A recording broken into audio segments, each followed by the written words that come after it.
All right. I think we're live. Push one in the chat if you can hear me.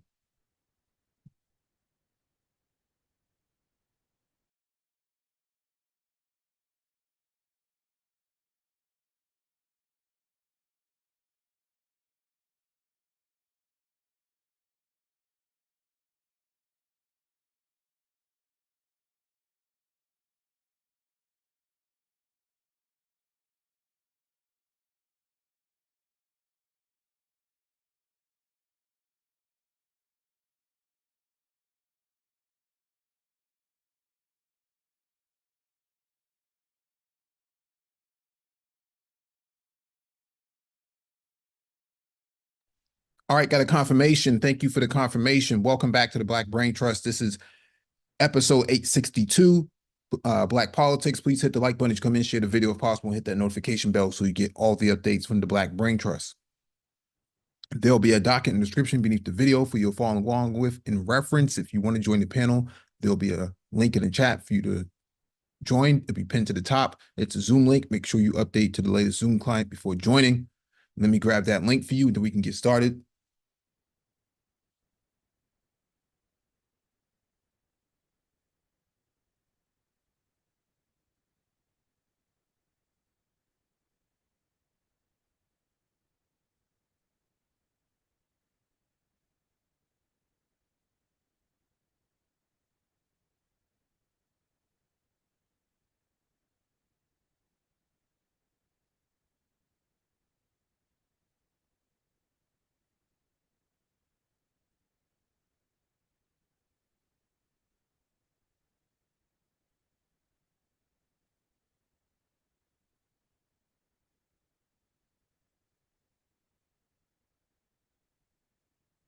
All right, let me know you can see my screen.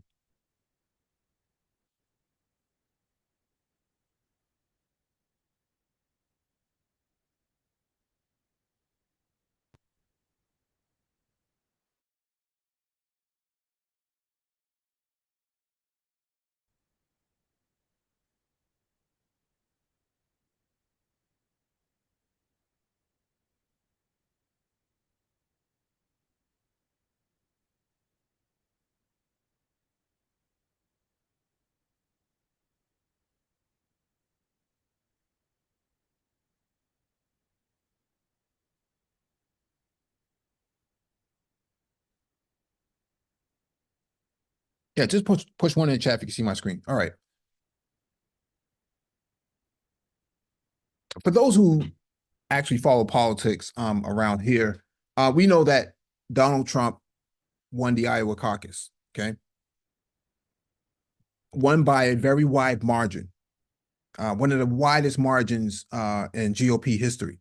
And so why this is important is that Nikki Haley put in a lot of effort to, close the gap between her and Trump. And what happened was that did not work out too well for her. I mean, all the campaigning in New Hampshire, all the campaigning in South Carolina and whatnot did not work out for her in Iowa. And from what I can gather, people are not really feeling Nikki Haley like that. Okay. Um, she has a lot of anti-Trump rhetoric, and I don't think that that works for her. Okay.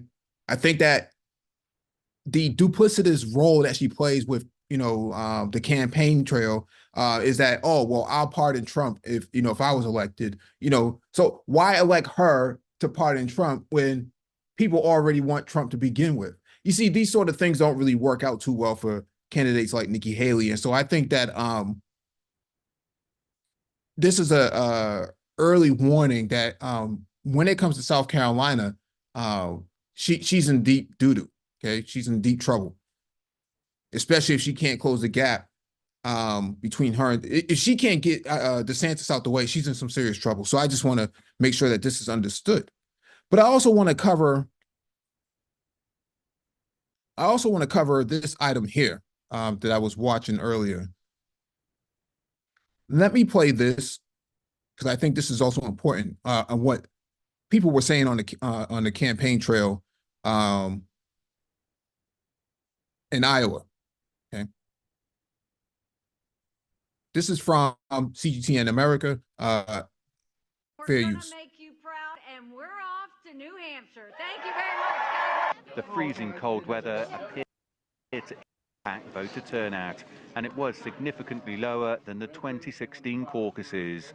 But across the state, Republican voters still brave the elements, determined to have their say.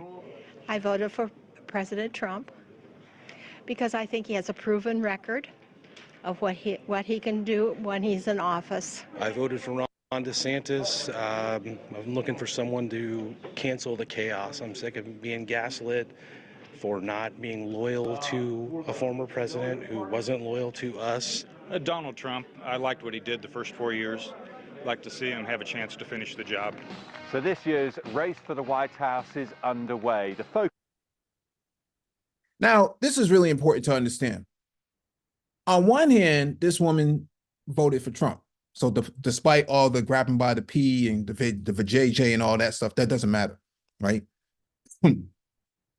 Second voter says he's voting for DeSantis because he's tired of being gaslit for not being loyal to the former president. And the third guy says, well, I voted for Trump. I like what he did the last 4 years. What? And so this is the sort of representation, an example of what people think on the campaign trail. You don't hear people talking about gas prices and eggs and milk and stuff like that. No, people like what he did the last 4 years. Now, what that was, I have no idea.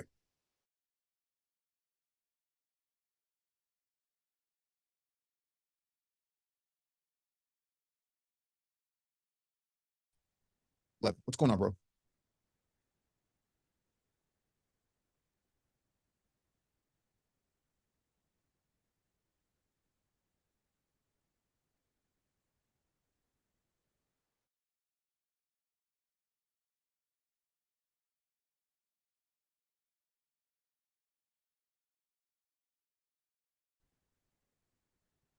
Is that I think Nikki Haley's in trouble.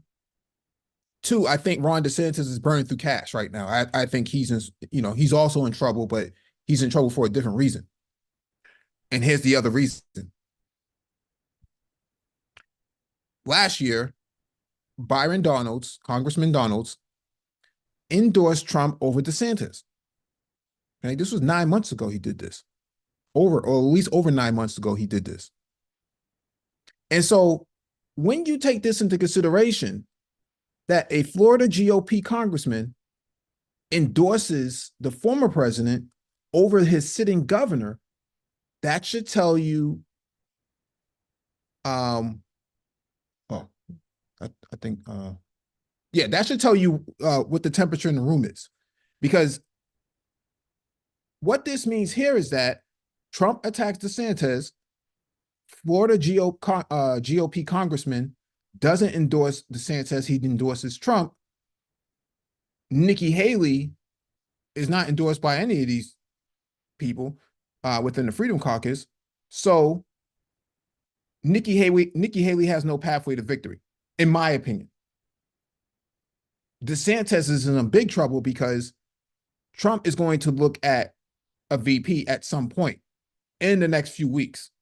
Okay, especially after New Hampshire, he's going to start looking for VPs.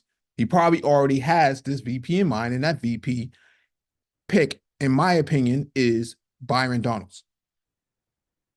Now, a lot of people will say, well, having a female VP, would win over women. I agree with this, and I've been one of those people who have said this myself. But what I'm saying here is Nikki Haley is not that person at all. A Nikki Haley versus a Kamala Harris,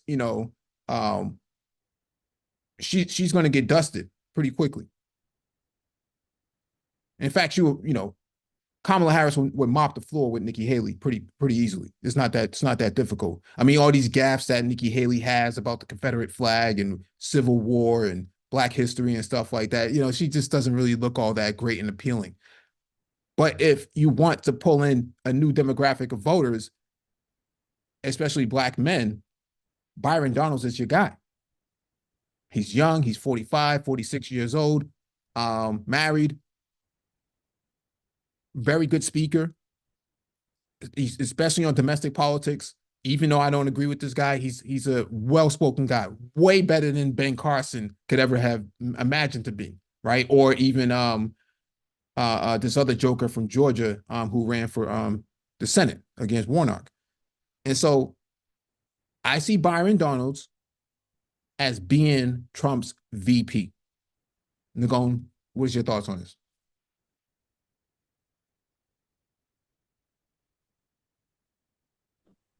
I think you're spot on. I myself, I thought Vivek was definitely not going to be in the running.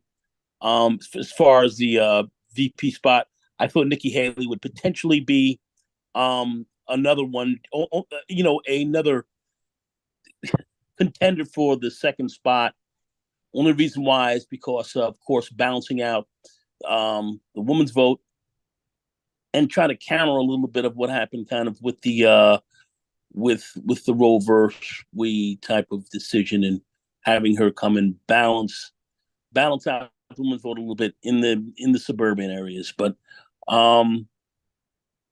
looking at Byron as far as a very strong secondary pick for some of the reasons that you've mentioned, and for the fact that he's going to try to shore up and balance some of the Black and other minority vote, which that will certainly appeal to.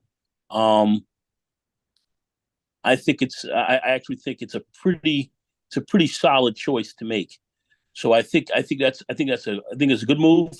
If he would do that, from his standpoint, I don't particularly like him. As you said, I don't really like the Republican ticket, but I think straight politics, it makes an awful lot of sense, and I think strategically it is a pretty strong move right there.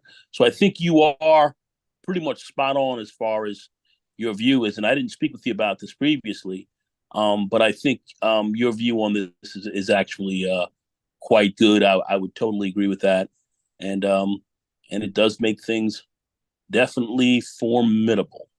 From that perspective, I would have to agree. Renaissance man. Hey, what's up, Mike? Something going. What's going on, bro? Yeah. I think Byron Donalds. I think he's in the running. I think Trump may go a different direction. I was listening to a video by Mark Lamont Hill the other day, and he brought up an interesting person that I've been sort of thinking about, and that's Kristi Noem, who's the South Dakota governor. She endorsed Trump several months ago. She's been a governor. I think the main thing is Trump, if he wants to win, he really has two ways he can win. He can obviously has his base. He can decide to appeal to more minority voters, or he can decide to try to appeal to suburban women. I think if he goes the Kristi Noem route, I think he's going to try to appeal to some of these suburban women. In my opinion, she'd be like a stepped up version of Sarah Palin. I mean, she has been governor, I guess, but it is South Dakota, a very small state. But very much, I think, in that sort of vein of someone like that on the ticket to try to make that appeal, because that's one of the areas not just Trump but Republicans in general have struggled. But I definitely think Byron Donalds is definitely in the running as well. Knowing Trump, it could just be kind of a spite to Ron DeSantis of just, hey, I'm going to pick someone out of your state who did endorse me, who didn't run against me. He has somewhat of a national profile. I don't think probably most people know who he is, but he'll be there for the optics and things along those lines. So I think definitely think him, Tim Scott. If he's going to pick someone of color, Black male, I think it's really a toss up between him, Tim Scott. I think, like I said, I think Ben Carson is somewhere in there because he's out there campaigning, and we haven't heard from this guy since he got out of office. So he's definitely pivoting or trying to make his case for something as well. So I think he's there. I think it just depends on what route to victory Trump elects to try to take in his strategy. Yeah, no, I think that Ben Carson is a national security risk. I just think, he and that other joker down in Georgia that went up against Warnock. What's his name? MOT. Herschel Walker. Herschel Walker. Herschel Walker. Yeah, two national security risks, highly finished candidates. I don't think so. I think that, I don't think they make it past, the Freedom Caucus. And speaking of Freedom Caucus, when DeSantis went to Washington, D.C. last year to get support from Congress, Freedom Caucus kind of laughed him out the door. Like, get this guy out of here. He's no way we're going to endorse you over Trump. And so I don't think DeSantis has a pathway to victory. I don't think so. I think that you don't have his other option is he doesn't have a place until Trump's out of here, man. No place. And here's the deal, MOT. I'm glad you brought that up, because Trump is only going to do this for one term. He's only going to be able to do this for one term, 2024 to 2028, if he was to win. If that's the case, Trump sets up the GOP to be restructured around Byron Donalds. Because come 2028, you think if Byron Donalds is VP pick, you think he's going to stop at VP? No, he's going to go straight to the top. And he would bypass all the stuff he would face in the primary too, like Herman Cain fought. Like if Herman Cain was an actual vice president, he's kind of a shoe-in to be the president. I mean, he don't have all these problems that all these other candidates would have had, even though he is, out of here. But yeah, I get what you're saying. And he's better than Tim Scott because he's actually married. He actually likes women, right? And so he doesn't have. There's no discrepancies in anything in the closet, so to speak, about Byron Donalds. He's straightforward, and he can get the manosphere vote, if whatever that's supposed to be, right? So the thing with, like all 30,000 people over 50 states, yeah. Well, the thing is too with him, I think the thing that makes that you got to watch for Byron Donalds is, he's a freshman congressman, and I mean I've only seen him a couple of times. I seen him. He got beat up pretty bad on Roland Martin when he came on there about a year or two ago. Maybe he's gotten some polish by being in DC, but debates and being challenged and knowing policy, as he gets in the spotlight. I mean, that's what we've kind of seen with these, people who seem to have some sort of following, regional following or like some name in a state. They get on the national stage, even like Nikki Haley, and can't tell you, what the Civil War was about, and America was never racist, and then then she's backtracked saying she experienced racism. It's all over the place, man. Yeah, but that's not going to. MOT, what's your take on this? Oh, I'm sorry. I mean, my take on it is, whatever it is, it's going to be the most practical pick to shore up whatever it is that he needs to shore up. That's the only reason why. What was it? The last vice presidential pick. Because why? He needed some evangelical cred. And the only way that he can do it is get the most evangelical guy in the country on his side. And that guy bowed down and did whatever he wanted. So whatever demographic, whether it's women, whether it's minorities, you can find a bunch of these people who just going to couch out of what he wants. I think he's going to make a very practical pick. That's why he's waiting. And he's very smart to wait. There's no need to jump into this right away. You still got to get the rest of the primary season over with. You got to get the rest of the Super Tuesday and the rest of these states over with. You have to see who's actually still loyal to this guy. To some extent, there is no real rush for him to pick a VP pick. Even right now, it's too early. I mean, because you don't know how this Carroll case is going to end up. You don't know whether these other cases are going to go to trial. There's a lot that's going on with this guy between now and even August, let alone November. I think it's way too early because right now you don't know where these people are going to fall at, because this money is getting behind Nikki Haley. You don't know what's going on there, how these people are going to start to break, because I don't think it's just the money. They're going to have to be some outward support along with the actual big donors going with Haley too. And I think that that's going to pull a lot more other people to the side. So I think anybody who is with Trump at this point, their career is over, especially after this dude's out of here. Over and done with. Don't be too shocked if he have Carrie Well, Lake. That could be the reason why he never has around. So you don't know. Carrie Well, Lake is a bit of. I think that's the I was going risk to say of this very Moti. quickly. I was going to say, I think Carrie Lake is a nut. She's out there a big, of course, denier like everyone else, and she really looked pretty bad in her last, when she kind of lost her case. If everyone had watched that, she looked pretty terrible. So I don't think she's really going to be one of his big moves. But I have to give Mike credit another on national security risk. Yeah, very much so, way out there, highly finished. But Byron, he doesn't have to come out and be the perfect guy on the stump. As long as he just holds the party line and sticks to their narrative pretty decently, he should be able to hold serve decently. Doesn't have to be an expert, doesn't I don't have to remember be. the last vice president being out there being like a blowhard on the campaign trail. I Nah, think man, he's a terrible campaigner. Look at Tim you don't Kaine. need it. Look at Tim Kaine. Exactly. Tim Kaine. Tim Terrible Kaine was campaign. no super blowhard. No. Exactly. Yeah. You don't have to. As long as you hold the line, hold the party line, follow right behind what the president or the presidential candidate is doing. Don't vary from that. You're good. What does he bring to the ticket as far as balancing out the electorate and bringing some people in we may not have had before? That's what you want to have potentially from a candidate. And It could he's be a not long shot for And a very young Latino pick. I'm telling you, that could shock everybody.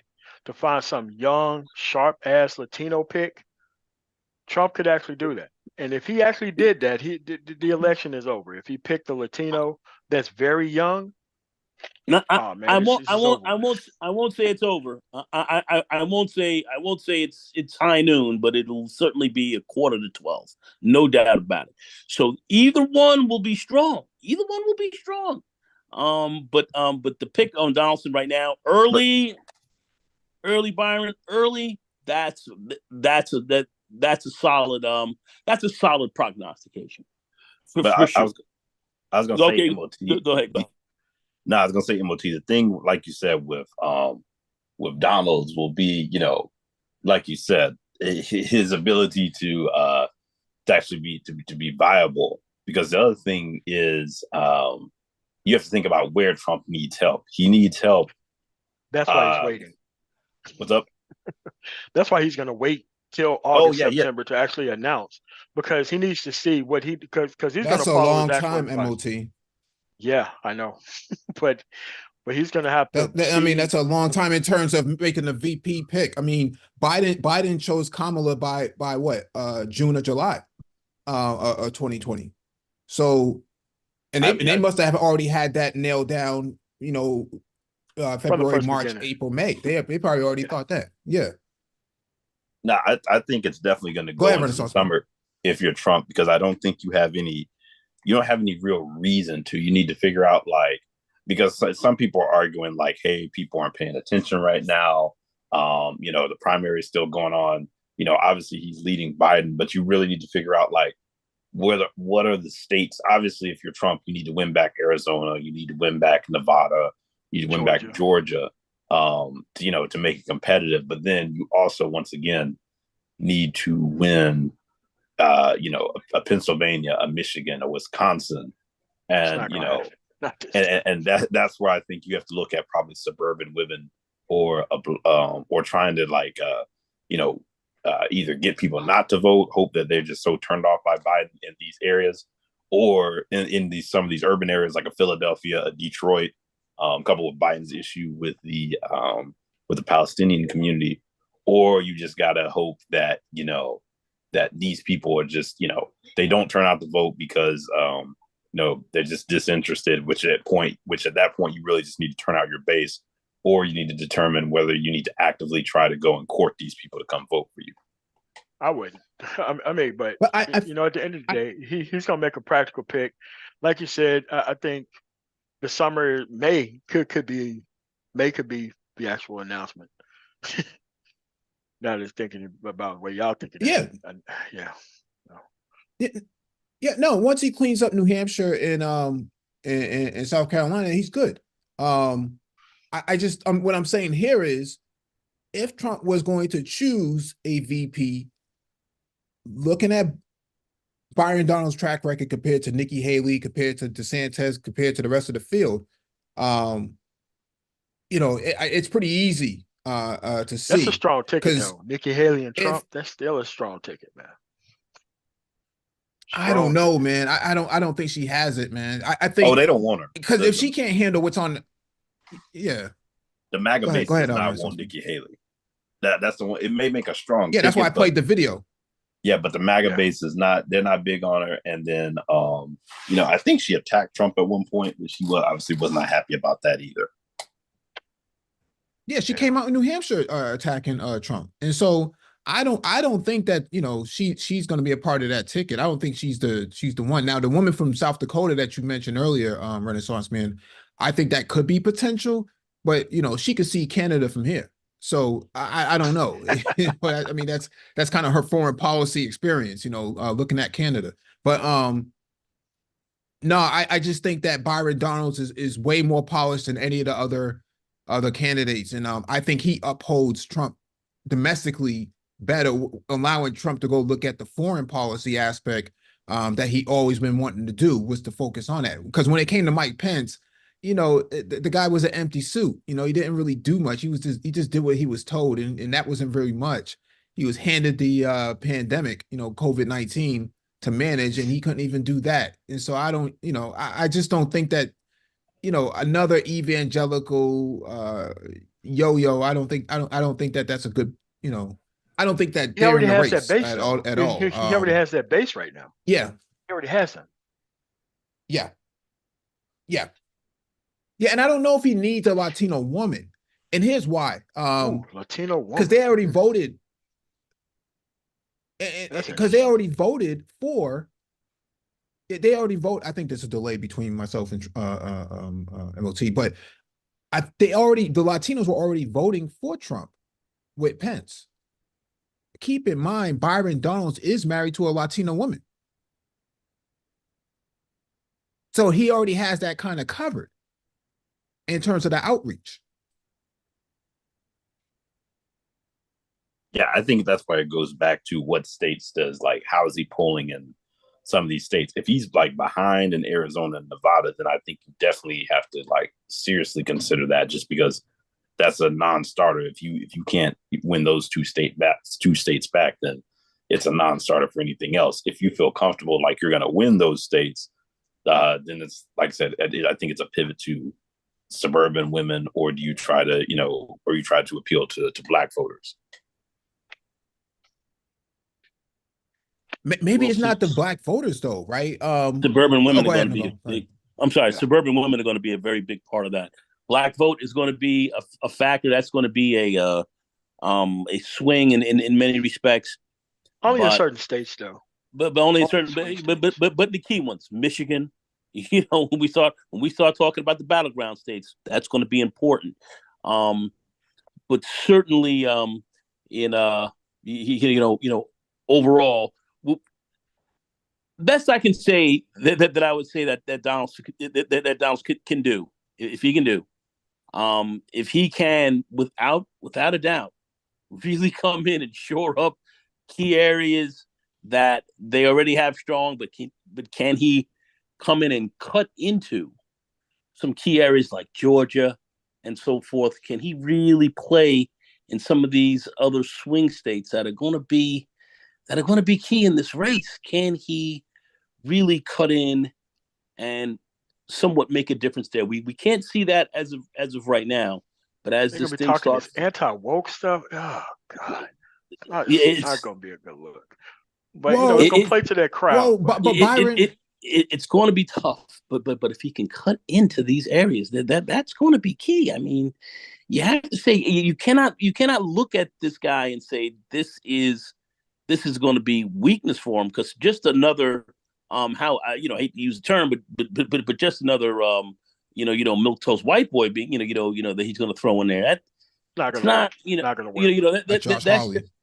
yeah. I mean that's just going to And be he's not gonna do that either. He's not gonna yeah do that either. yeah he's got to get something to shake, rattle, and roll this. He's in a good spot to do it. He's in a good spot to do it. Donald's is good.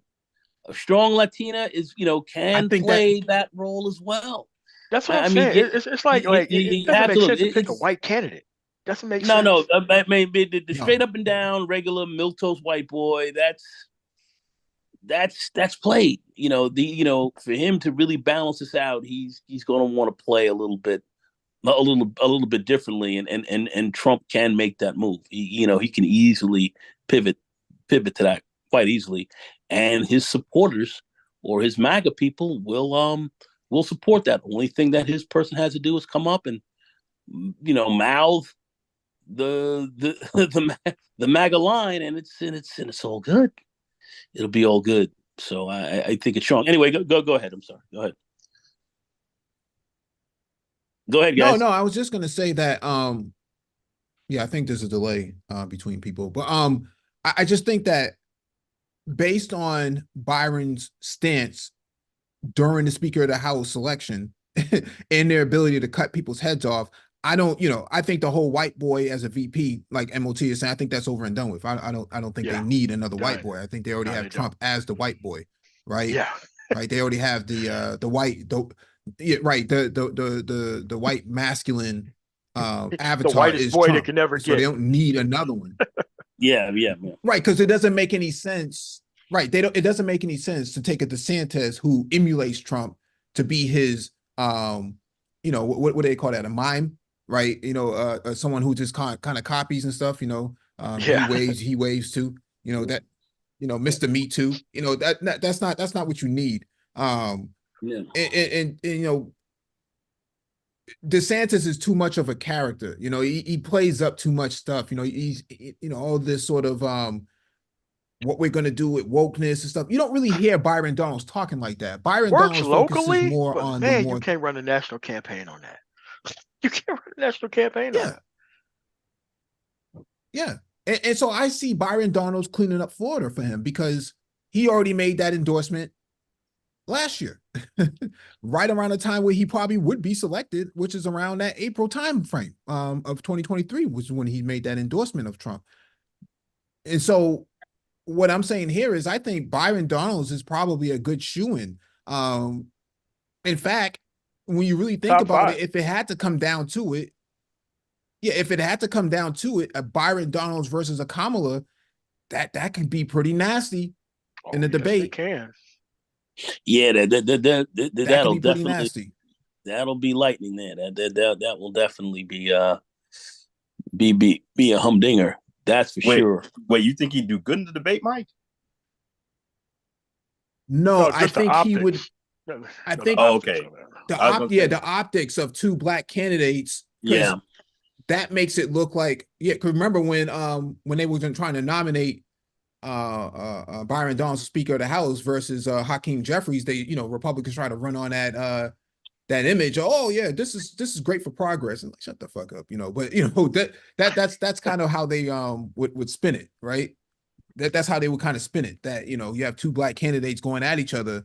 This is good for progress, but that would bring out a lot of idiots. Well, I shouldn't say idiots, but ignorant people who don't really understand politics. I'm trying to be diplomatic here.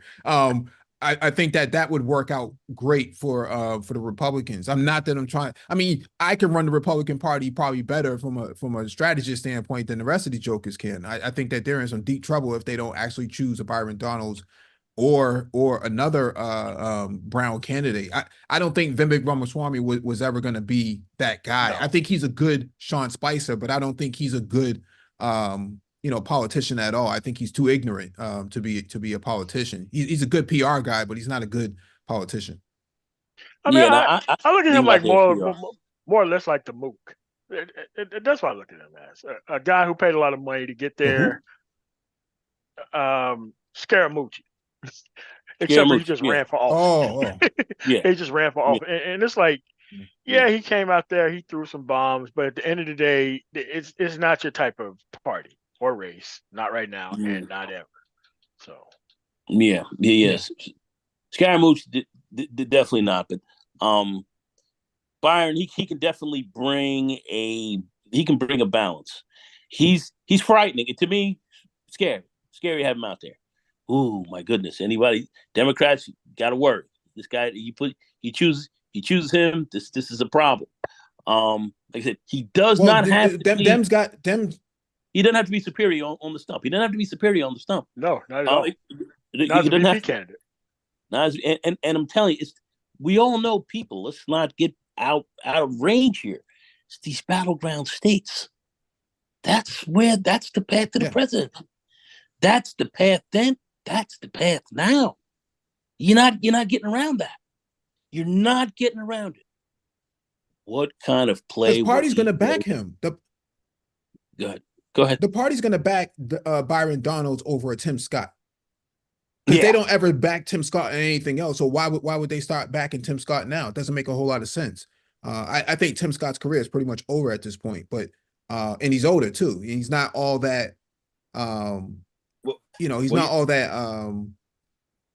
but I was gonna say, now you got to look at it with the Tim Scott and Byron Donalds. They represent different wings of the party to a certain extent.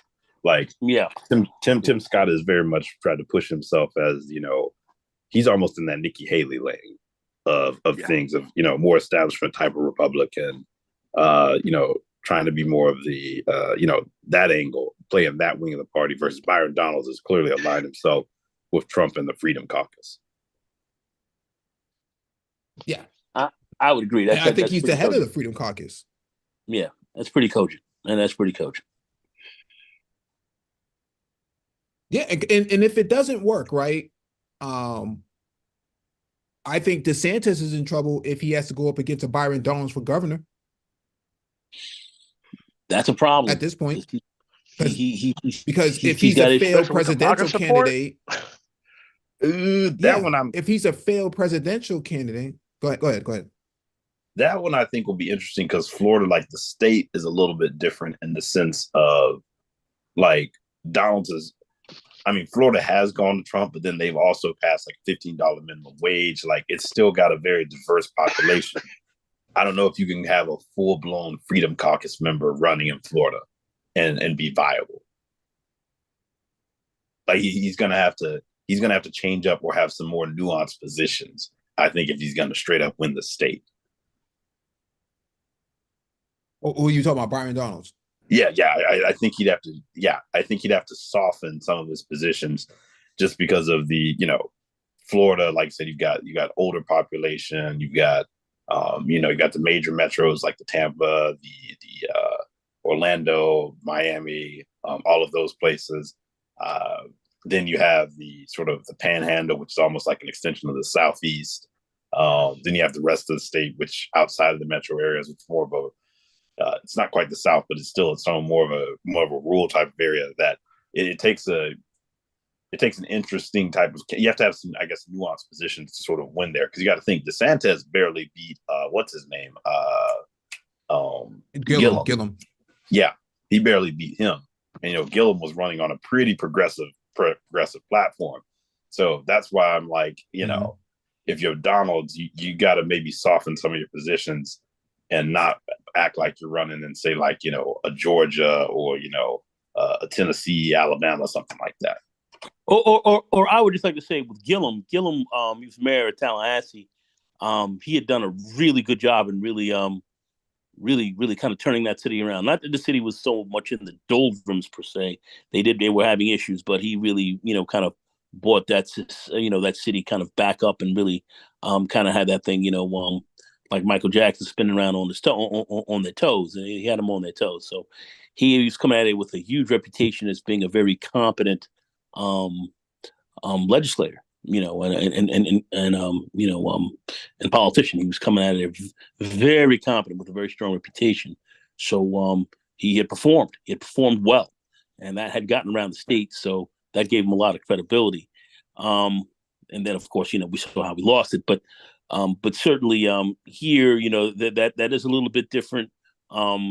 Though I do see certainly DeSantis as being certainly more challengeable than he was in his last election.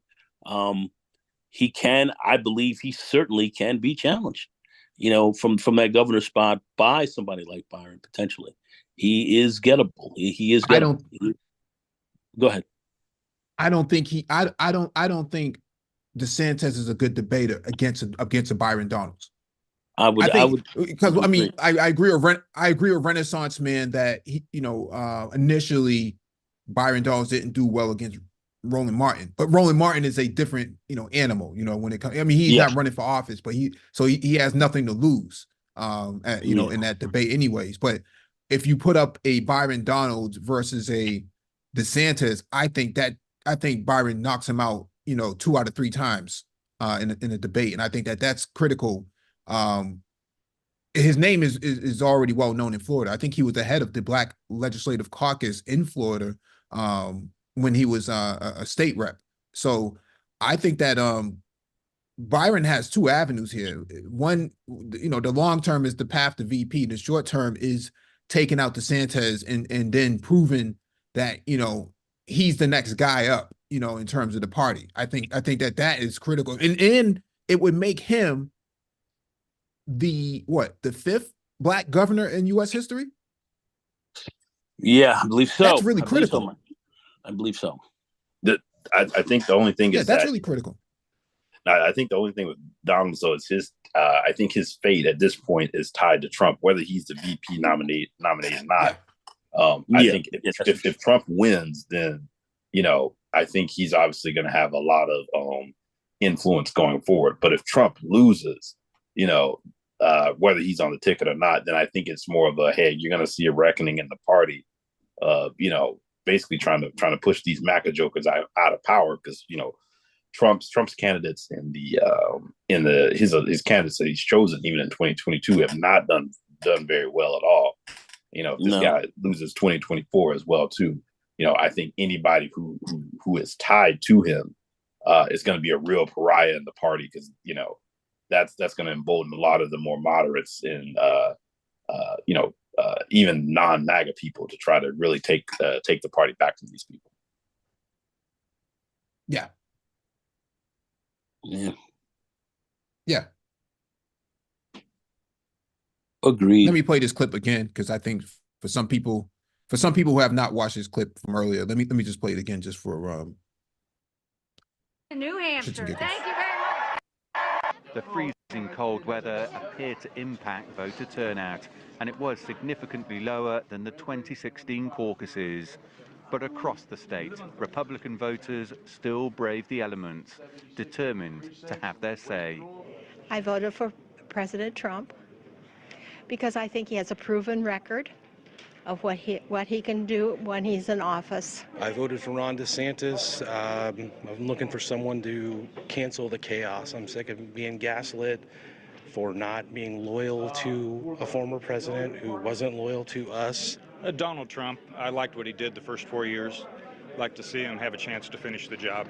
So this year, I mean, there you have it, man. People in their party are just conflicted. Nobody's talking about Nikki Haley, though. That's for damn sure. Nobody's talking about her. On a side note, I just want to say on the side note, looking at the caucus, and someone posted this on X earlier. If you look at how these people are voting in the caucus, there's no cries of voter fraud, even though people are pretty much passing votes around, in bags or or in hats or whatever, on pieces of paper, no voting machines, none of that, there's no scrutiny around any of this with Iowa caucuses. But someone was like, hey, this is what it looks like, when you have a very homogenous, white voter base, what people think about voter fraud. Yeah, because everyone there is basically on the same line. They're agreeing, they're all going in the same direction. Maybe the candidates will be different, but they're all in the same direction. What they don't want to see are people who are the liberal, progressive, and so on and so much, and the other sides of the electorate that that they don't want to have, that they don't want to see have power, and those who, minorities and so forth, others, they don't want to see us voting as well.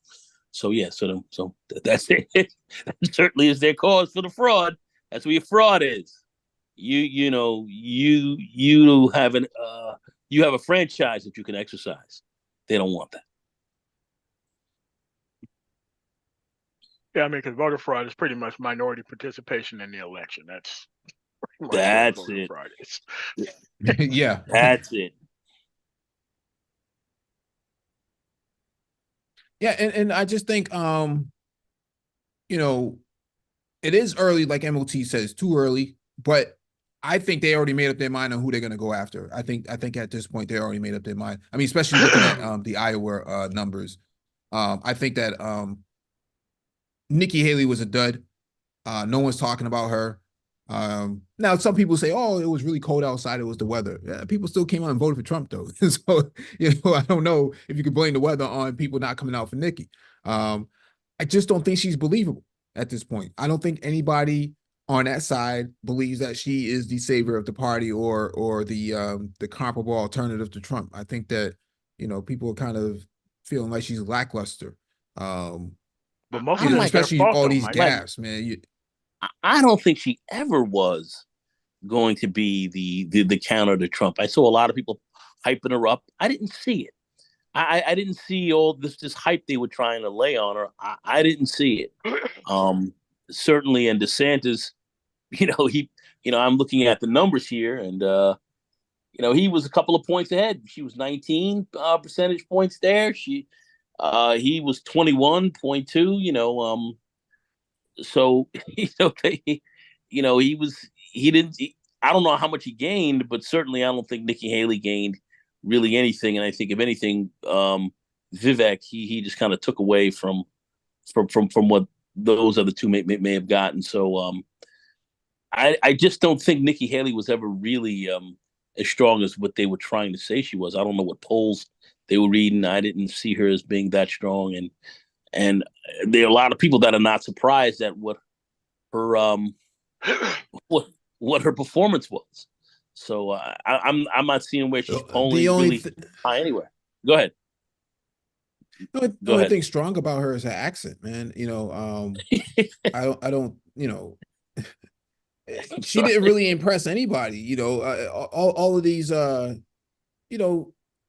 The only foreign policy experience that she had is eating at the International House of Pancakes. I mean, that's kind of the extent of her foreign policy experience before coming to it, man. So,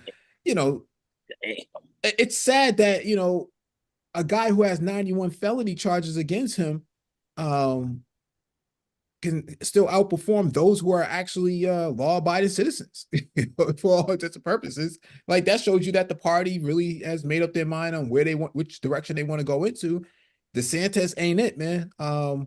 Nope. We're gonna stop woke and this and that, and nah, bro, that ain't it, man. 9 delegates and 23,000 votes, that ain't it, bro. Definitely not. And but here's the other problem. I want to say this last thing very quickly. Trump really only won by how many more votes did he really win by? Something maybe a few thousand. I think maybe 3,000 or 4,000. Maybe. Yeah. A couple of thousand. So it wasn't even a romp for him when you think about it. So that's what we're looking at. Forget the hype. We start to look at some of these numbers. It's not looking all that strong all the way around. That's why I'm so kind of in favor of Byron being the Veep, where he can shore up some of that bottom for those guys. Because none of them are really that strong. Let's be frank. How do you explain Asa Hutchinson? How do you explain Asa Hutchinson having more votes than Chris Christie? God. Eesh. But we've said this before on MOT's panel that Chris Christie is just not a sexy guy. He's just not the it guy in a room. He wanted to be anti-Trump in a very MAGA movement. you know, you're a kite Very dancing in the much. wind. Ain't no way in the world you're gonna survive that. Very much so. I mean, but if they were smart, which they're not, thankfully for them, Christie would have been a nominee and he would have walked in there. A Chris Christie, like Nikki Haley ticket would have just walked in. But at the end of the day, all these people who are going to be on Trump's side, like once he actually is gone, credibility is shot. Credibility is shot forever. But I mean, with the entire country, but with their party, they're still going to be fine. But another thing that we're not looking at is how these cases, because right now the cases haven't went on. Like you don't know what the penalty is going to be with the Carol lady. You don't know what's going to happen with the case in March. Well, we can pretty much say that the May with Eileen Cannon isn't going to happen. Still got the Georgia thing hanging over his head. So this is right now. Most people are not even paying attention right now. Like I said, that May to September time frame is going to be what people are going to be looking at for the most part. Because I don't think these campaign ads are like changing people's minds or anything like that. I think that whoever they pick in May, June is going to be what we're going to be focused on. So, yeah, Mike. Asa Hutchinson? Yeah. Outperform Christie. Damn.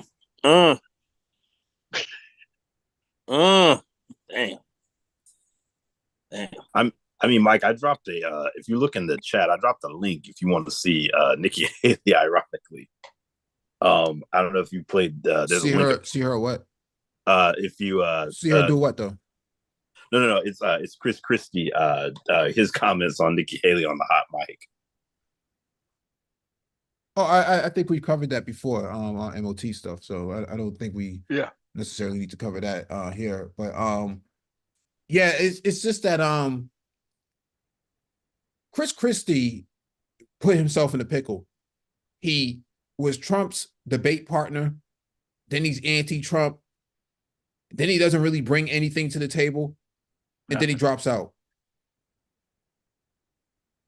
Yeah, probably paid to drop out too. Yeah, get out the way. You know, you're in the way in more ways than one. And so, but that's the whole point of the Iowa caucuses is to get everybody else out the way and see who's going to survive coming out. Like the Democratic primary, you know, a lot of people dropped out. Right, the Iowa caucuses is the actual litmus test for who actually is competitive going forward, and it's always 2 or 3 people, maybe 4 or 5. But as the actual things start piling up, these people start dropping out because they only do well in their home state or adjacent states. They just don't have the broad national appeal that Trump does. That's all it is. They're just not going to have that.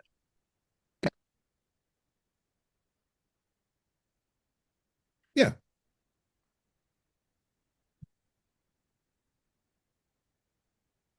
Let me play this clip Renaissance Man dropped in the chat.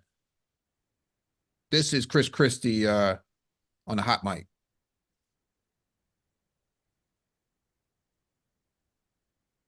Spent $68 million so far, just on TV. Spent $68 million so far, $59 million by DeSantis, and we spent 12. I mean, who's punching above their weight and who's getting a return on their investment? You know, and she's going to get smoked. And you and I both know it. She's not up to this. She hasn't even been challenged. She's still 20 points behind Trump in New Hampshire, right? Yeah. Oh, yeah. And he's still going to carry Iowa, right? Yes. Oh, I talked to DeSantis called me, petrified that I would. He's probably getting out after Iowa. Well, like that. Yeah, that's you know, that's a good point at the end. That DeSantis is probably going to get out after Iowa. I don't know. Does DeSantis have the cash to burn, though? You know, that's a lot of cash he has to burn, you know, just to keep up with Trump, where he's not going to go anywhere. I don't know. Vivek was smart to get out when the getting was good and endorse Trump. Now, what that means for Vivek, I don't know. I don't think he's going to get anything out of it. MLT. No, I mean, like I said, once the votes start coming in, people have to drop out. It's not about all this other stuff. But for the hot mic comment, I completely agree with Chris Christie because of all the comments that are being said, no one's talking about Nikki Haley, but she came in where she came in at. But nobody is talking, and this is it can't be for a lack of trying. Maybe them dudes didn't even want to come on TV or on camera and say what they wanted to say about Nikki Haley, even though they voted for her. I think that's part of the case too, because not showing that loyalty to Trump, man, in conservative land, not supporting the head candidate can really end up having you in some problems because you're dealing with a culture. You're not dealing with rational people, man. And they'll make you walk the plank in a heartbeat and drop you straight in the center of the ocean. So that's exactly what's going on there. What Vivek is going to do is be the former president's big cheerleader from the side. That's what he's going to do. Cheerlead. That's his job. Cheerleader. That's what he's going to be. Yeah, Jibber Jabber is asking about Dr. Ben Carson for Trump's VP. I mean, we've covered this earlier, Jibber Jabber, but Ben Carson, Herschel Walker, Carrie Lake, these are national security risks. You just can't have certain people around, man. I mean, we're all for democracy and all, but there has to be some exceptions here where we say no. There's just no. I mean, in the manosphere, there's some people, we have panel discussions all the time. We go to different people's panels, people come to our panels, and then there's that 1 or 2 times where we're like, no, you're not getting on the panel, bro. Sorry, you're sitting in the back room, man. On StreamYard. That's just one of those things, Enjoy the coffee, but you're not coming up here. Yeah.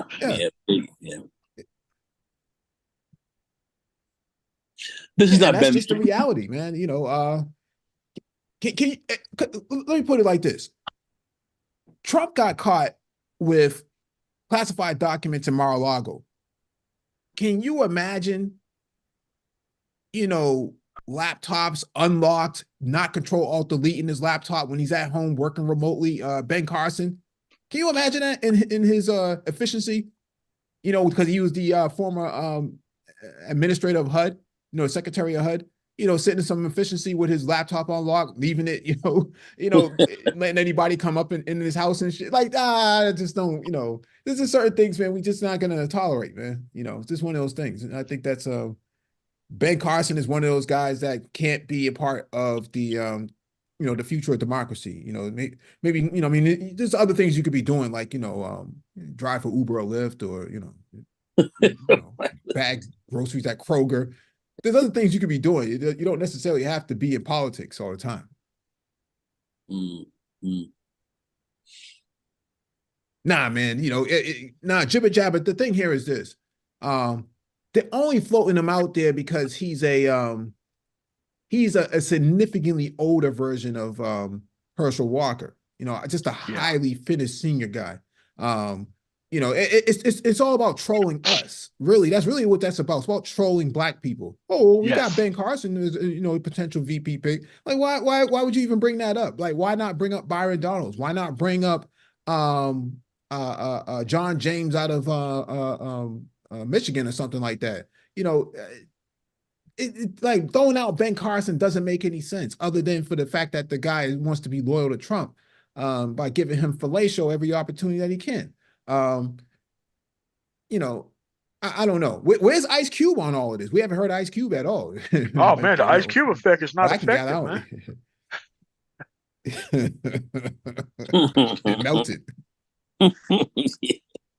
Yeah, Ice Cube's off. He's off the scene now. Yeah, America's Most Wanted.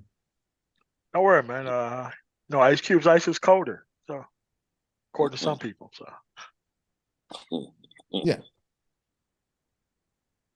yeah. So I feel bad for Christie, man.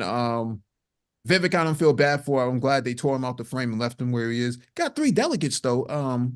which is interesting because I would have thought that Chris Christie made a better compelling case than Vivek. Because Vivek, Yeah. you know, I mean, he's the minority on stage, but he's not. I mean, he's just a doppelganger of whatever Trump was doing. I don't think that that's sustainable long term. Yeah, Brown Because Trump. everything that he That's wanted to do on what it was. the yeah, he's a a Trump acolyte. But yeah, I feel bad for Christie, because this is it for him. I don't think he's ever coming back, into politics at this point. He really He serves no can't purpose. because He can't run. I mean, I don't think he can run for Senate. Like you can run a MAGA candidate and probably beat him. It's kind of like the party belongs to kind of, and it's going to reflect that as long as the dude is still alive. Like he's still going to be, even if he loses, he's still going to be a major force pulling down every ticket. And if he loses this time, he'll run at 28. And if he's alive at 32, he'll run again. And then people forget about this ageism nonsense with Biden. Dude, he's going to keep running. He's going to keep running. I As don't long think as he's so, alive, MLT. I he's going to disagree keep with running. you. Really? No, I disagree with you on that, MLT. Yeah, I don't. I think this is Trump's last hurrah. I don't think he's going to be running past 2028. That's why I said him choosing Byron Donald sets up Byron for 2028 ticket, because that's the only thing that they can do at this point. Whoever The he same picks thing is would going be to be a the case with 2028. Biden. Yeah. Yeah. I mean, whoever he picks is going to be a 2028 puppet for his faction of the actual party. So I do agree with that. So, yeah, Yeah. I agree. Yeah. Yeah. Vivek's done. Chris Christie's done. Ron DeSantis, I think he goes out and jury rigs the Constitution in Florida so he can run a third term. That could be the case. I don't think people would be okay with that if when he bows out from the presidential race. I don't think people will be okay with that because they'll be too satisfied with what they're getting out of Trump to be endorsing an idea of having this joker run a third term. You're a failed presidential candidate. Why do you need a third term as a governor? I don't think so. Yeah, I know. The party is going to have to reshuffle. That's going to be the big reset, and that's what a lot of people are talking about. This 24 really is a preset for 28. This is really 28. We're really talking here. Because if Trump, if he gets torn out the frame in some of these legal cases and so forth, could be tough for him to hit the finish line. Even though he's going to try to tie it up as best as he can in court before, and then try to save himself if he becomes president to make a lot of that stuff go away potentially. But if he's not, that's a big gamble. But really, there are others right now, and we know who they are, and we know some of who they are in Georgia and a few other places that are really gearing up for 28. So I think that's really what this party is going to be shifting here towards. They have to prepare not only just for MAGA, but post-MAGA, the post-MAGA era and the party resetting for that. And they got to do that now. They got to set for that now. Yeah. Yeah, my closing thoughts on this are that if Byron Donalds becomes the VP pick for Trump, I'm waiting to see if the Black manosphere gets his shit together and gets behind a Black male candidate running for office. That's what I want to see. I'm waiting for that because we've been waiting since 2020 for a lot of these Black male conservatives and these guys in the middle who don't choose sides to actually participate in the political process. Now's the time to do it. Anyone else? Yeah, I don't mean, I don't dude, believe in the South, yeah, it's not gonna sell that well in the South. Everywhere else, yeah, but South, no, it's not gonna sell that well. Texas and kind of all that stuff, it's not gonna sell that well.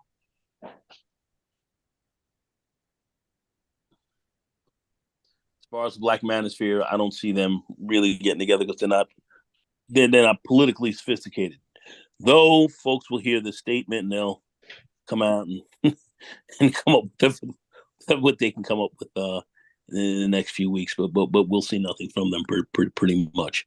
But I will have to say I do, Mike. I'm kind of with you on that. I'm going to have to say that I'm kind of with you on the Byron move. I'm definitely with you on that move. I think it's actually their best move right now. Now, MOT is absolutely correct in stating that it's a little bit early right now to claim that. He's right. I would not challenge that statement at all. But if there is a pick, and we're going to look at something kind of right now perspective, barring anything that changes greatly over the next 90 days, that's what I would think would be a strong move. I think that's strong. Yeah.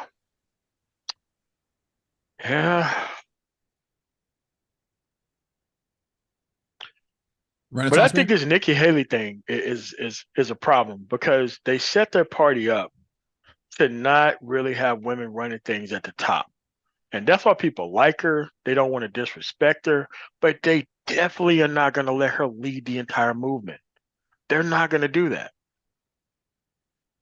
Those men over there are not going to do that. And the women over there are not going to do that either. I'm sorry. They look at it as too much of a what do you call it? Gender identity thing. And they're like, oh, well, why do we have to do that? The Democrats are doing that. That's what we don't like over there. Why would we have this going on over here? It's kind of what it is. Yeah. She's a governor, definitely qualified, but the party that she's in, man, they're not having no woman leadership. They're not having it. Sorry. Just like a black guy at the top of the ticket. They're not having it either. Yeah, I have to agree with that. Renaissance man? No, I'm good. I think I've got all my thoughts in. Nice stream. All right. Thank you all for joining us. Please hit the like button on the way out. Share